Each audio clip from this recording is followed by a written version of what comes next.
Welcome students, welcome again to this next video lecture. So in previous video lecture we observed the slide, that is this current slide, field independent cognitive style. So what happened in the field independent cognitive style, we observe that in short we say that there is a lack of emphasis on feelings or emotions in field independent cognitive style. Okay, again there are four uh, four styles which are added to cognitive styles. Just we observe the field in previous lecture we observed field independence and field dependence cognitive style. Okay, in short, field dependence versus field independence. Okay, remaining three cognitive styles we may discuss right now. So just move forward. So see here what is given, that is field dependent versus field independent. So uh, field dependent versus field independent cognitive style, as Brown says in 1980, and you must already you be imagined understood this. Field dependent style refers to high context, and field independent style is essential to low context, where the social noise, environmental noise, and the physical noise, but the perceived additional from the environment, clouding the progress of any goal or any processes that is moving towards a goal, is independent kind of style. You remove this additional clouding element and move towards your goal. Whereas in a field dependent cognitive style, you take all these things into account. For example, again I will give you an example of driving. Okay, in the field independent environment you would probably be taught driving first, taught a simulator, then you would be taught on road, then you would be taught to practice driving without any music, and you follow the rules, and someone breaks the rules, you report them to the police, and you do not break the rules. Excellent idea. I do not break rules means you do not break the rules.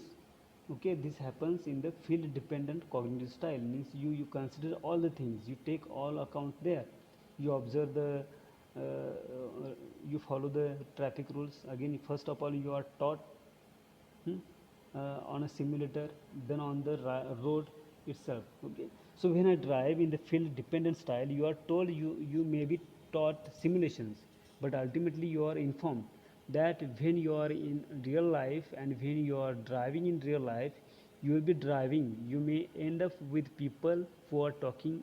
This is not completely segregated. And again, this is a crude example, but you might probably able to relate to it, because I am assuming, especially this is a undergraduate class, I'm assuming some of may be learning driving, or some of you may have already learned driving, and you are taught that this noise is going to be there. There is no way that we can remove this noise. There may be people talking to you.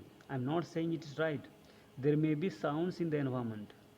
There will be uh, dogs. There could be cattle on the road. There could be dogs crossing the road, and you have to learn to drive with all the restrictions. You have to drive with all these distractions. That is the field dependent cognitive style. Field independent is if a dog crosses the road, this is the speed we should bring it down to. If a if you cross if a cross you crow crosses the road, this is the speed you should bring it down to. And if a truck comes on the road, this is the speed that you should bring it down to. Okay, so this is about the cognitive style of field independent versus field independent cognitive style. So reflective, next is the reflectivity versus impulsivity. Now we talked about field dependent and field independent styles of learning. That is, talk about reflectivity and impulsivity. Right now we are going to discuss. So reflectivity is thinking about a problem, hmm? Reflecting, I told you that was the first thing you needed to do in this class. You need to think about whatever is being talked about in this class. Okay, so taking the time to be completely right than to be partially wrong. Some cultures emphasize on thought, thinking through solutions, taking your time to be absolutely perfectly right than to be even a little bit wrong. And again, I'm not saying that one culture is perfectionist and other culture focuses on substandard style of learning. Absolutely not. But then these are our preferences. Mistakes are treated rather harshly. In a reflective kind of culture, or in a culture that users or primarily prefers the reflective cognitive style, gray areas are not acceptable. The solution is either right or wrong. We do not focus on one side. For the other, you take enough time and then come up with the right solution. Okay, so as opposed to this impulsivity, let us opposed to this impulsivity, let us move on, finish it and move on quickly, achieve the goal, achieve one goal. If that goes wrong, we have other goals to achieve, finish and move on. Being partially correct and moving on is more important than taking the time to be absolutely correct and missing out on opportunities for growth while doing. Uh, so, see here, I will give another example how we can go forward, hmm? How we can complete our goals properly. Suppose you are traveling by rickshaw and there was a small accident, hmm, be, between two rickshaws, and one of the rickshaws you are moving by, okay, and another incident happened with you, where in first incident both the drivers of rickshaw drivers are quarreling each other. They are creating mess on the road. They are quarreling each other. They are picking one others each other's collar and quarreling. This is one incident, and same incident is happening with you. And but in that second situation, the rickshaw driver is not about to mess up with the another rickshaw driver. He drove away. He has goal in his mind. He wanted to reach you to the specific destination. Okay, means he has fixed goal. He didn't mess up with the rickshaw driver with other person with other rickshaw, because he want to drop you to the other destination safely. So why? The reason that was given to me was that if I can earn a lot more money by driving you to the right place, getting another customer in the time that I would spend fighting with this other fellow, I would fight with him. You would break my head, he will break his head. Hmm? Again, means the dispute will go on. So one driver will think this way, means he will think proactively. He will think that it is the thing which is not useful for increasing his business. Hmm? First driver second driver think that he will reach you, drop you to the proper destination, and he will catch up another customer for earning money. Okay, so that is the condition. So let us make some more money, and he will think so. Okay, so they are on a continue person from high context culture, and could also be extremely goal oriented, and could also be focusing on the emotion of the people, could also focusing on the context, but they also may be very compartmental in their approach to learning from the environment and giving back to the environment. So when we learn from people, a person in a reflective culture may want to learn this systematic step by step processes by doing something. You do think step by step. You learn everything in its entirety.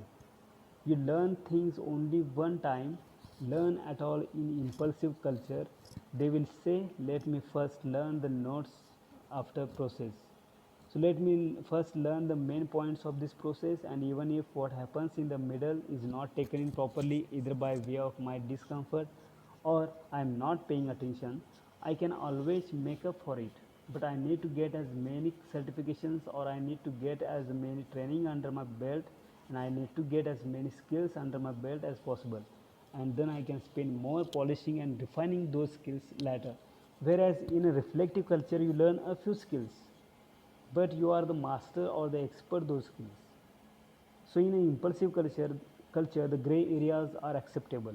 Again, these things do not happen on extremes. Means in impulsive culture there may be some problems you may solve anyhow, but in reflective culture you have already learned few skills and you are master in those skills. Okay, so uh, next point here is that tolerance of ambiguity. So tolerance of ambiguity or bipolarity of language, right or wrong, good or bad, is also dependent upon context. The language we use, what we say to people, is dependent upon the context. We have used bipolar language in some cultures. That is right, this is wrong, this is x, this is y. So now we are talking about how thought influences speech. How does speech influence thought? You take in ideas from the environment, you take the feedback in from the environment. It is stimulate some memory traces, it associates with some memory traces, it helps you perceive the context in a certain manner, and then you pick up words and you respond to the context in a certain manner, and that time we speeches going back into the environment. Now what you what you send back into the environment will stimulate a lot more things in the environment, and that will in turn influence what comes back at you from the environment. So how you perceive things will depend upon what you are getting from the environment. How you perceive things will determine what you send back into the environment. What you send back into the environment will further stimulate specific reactions from the environment that will serve as stimuli for your further thought process. So it's a spiral. Let me draw it here. See what it's already available in spiral image. You will observe how we can react with each other. We are sending messages into the environment. We send message in the environment. Now see, you start here, you say x, you start here. Hmm? Just here you will start. This is the point, starting point. Okay, you will call your mom will say yes dear. Okay, that reaction is yes dear. Let us assume you, or yes dear is comfortable. So what you do is, next time you want to call the same person, you same mom, and you get eyes dear, you will listen yes dear, I'm not your mom. If that person says that I'm not your mom, and then you say dad, means you call next time to the dad. Okay, so it is the same point, it is the same point here.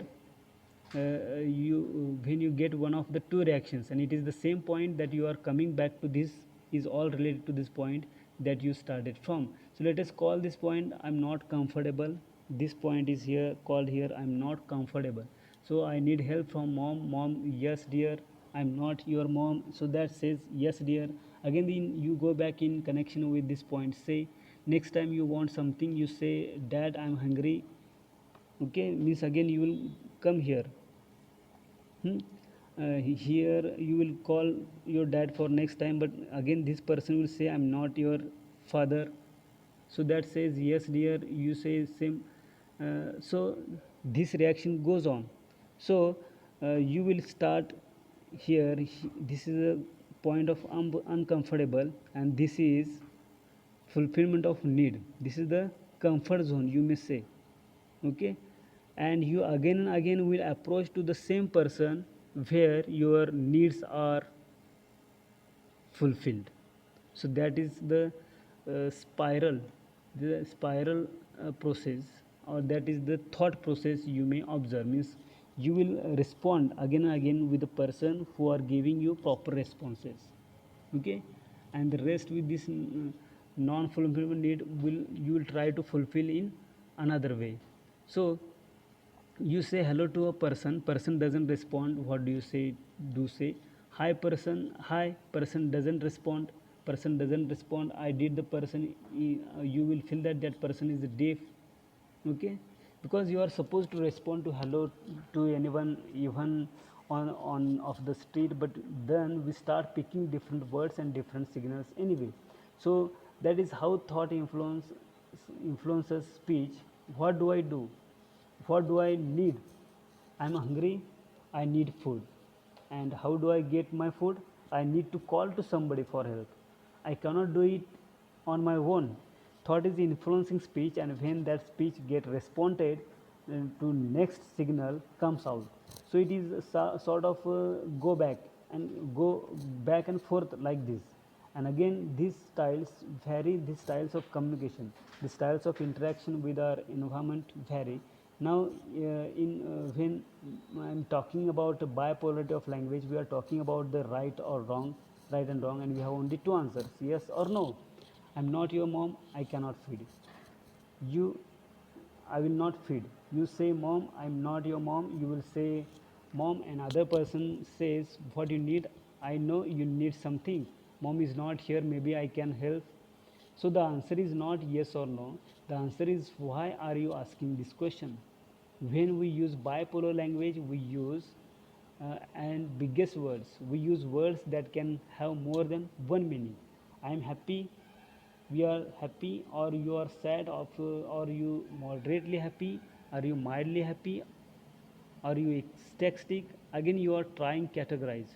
You are happy, let's go for an ice cream. I do not care what how happy you are. You maybe just have a smile on your face, but that smile can million things. Okay, that smile can denote million things. So that again will be tolerance of ambiguity. You are happy, great, you are happy, that means you should be doing work really well today. You are happy, but you also be exhausted. I'm tired, I'm not tired, I slept for 8 hours, I left for only 4 hours. Maybe those 4 hours you sleep was more rest for than and 8 hours of unrestful sleep or disturbed sleep. So your energy may be added slow after 8 hours sleep, and you may be very energetic after a 4 hours deep sleep. So that is the tolerance of ambiguity. The kinds of words we use and the way these words are interpreted in the environment. Bipolarity culture that encourages bipolarity of language, encourages cause and effect thinking, and linearity. So everything has to have a cause. If you are hungry, why you are hungry? You just eat. Why you are hungry? I have even working too hard, I am hungry. Great, what should I feed you? That is of mothers do right. Or you say I'm hungry, and mothers will just, they would not say you are getting fat and I'm not going to give you anything. No, this time you eat, next time be careful, or I will give you something less with less calories. Anyway, that is a different issue together altogether. But what we are trying to emphasize here is, but every statement need to have a cause in cultures that encourages bipolarity of languages. So there is a less tolerance of ambiguity, where there is a greater polarity in this structure and meaning of the language itself. In language that has very strict structure, very clear meaning of different words, that is very well evolved, may not encourage ambiguity. I would like to do my best and raise to the top ranks of an organization. What do you mean by do your best? Do we have words to define do your best? Maybe we do. So I would like to excel in human resources. I would like to excel in the IT stream. I would like to excel in financial person. I would like to excel as a marketing executive. You may feel that.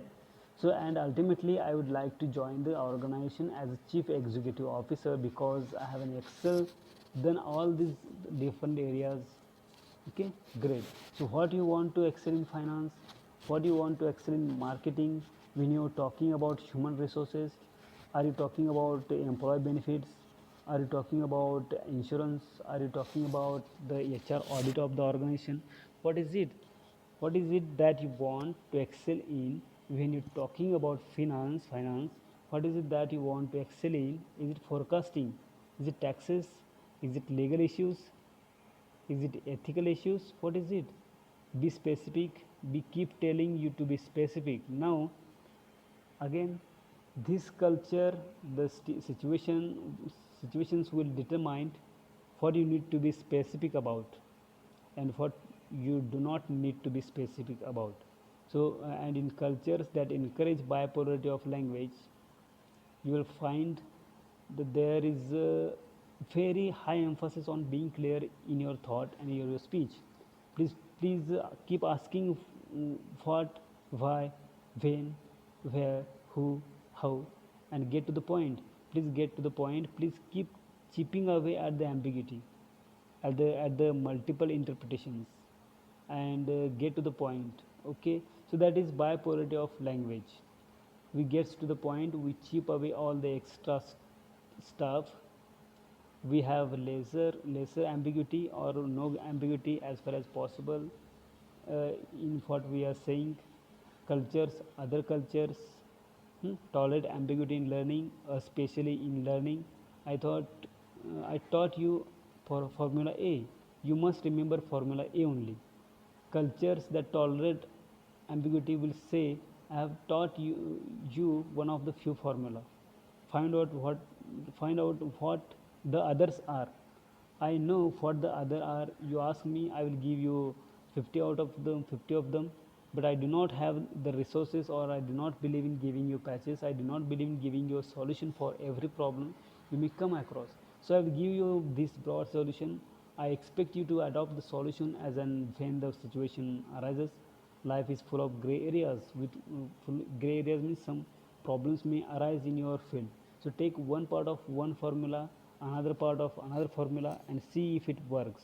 If it works, great. Write a paper about it and make it a public, so that people in bipolar cultures can add it to their prefer to R.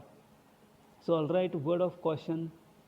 See here, word of caution, these systems are not mutually exclusive. These systems exist along with each other, they influences each other. For example, a high context culture may be bipolar and feel independent at the same time. And how does this happen? I draw things from the context, I draw things from the environment. A culture, reason for the example, see here, a culture, reason for the example on the previous slide you have observed, a culture may be a field independent and highly contextual, but it may have the vocabulary to define shades of gray in the environment. Eskimos, you know Eskimos, the people residing in particular area or particular location, in cold region, they have 50 names for snow. Okay, snow, sleet, ice. I know of three. Eskimos people who live in very cold climates happen that tundra. I have about 50 names. I could be wrong, but they have lots of names for just snow. The icy stuff has dropped from the sky. So but they are very high context. Other cultures very field dependent, depending on the context, what happens, what doesn't happen, and draw meaning from the context. But when it comes to their work, the very systematic, very threat and dry. Now you must realize that cognitive styles and cultural behaviors rest on continua rather than on extremes. We are some cultural differences in problem solving, linear and direct. For example, the English follow the system. Hmm? Tangential, semi-direct. For example, the semiotic circular. For example, Asian circuitous example, Romance cultures and combination of direct or circuitous. For example, Russians. And I want you to think why these approaches to problem solving have been taught to you, what these approaches are, and why these uh, have been taught to you in a class on international business communication or business communication. And we will stop here and we will continue in next class. Till then, thank you, and think over the contents we have discussed. So let us stop here and have a good day.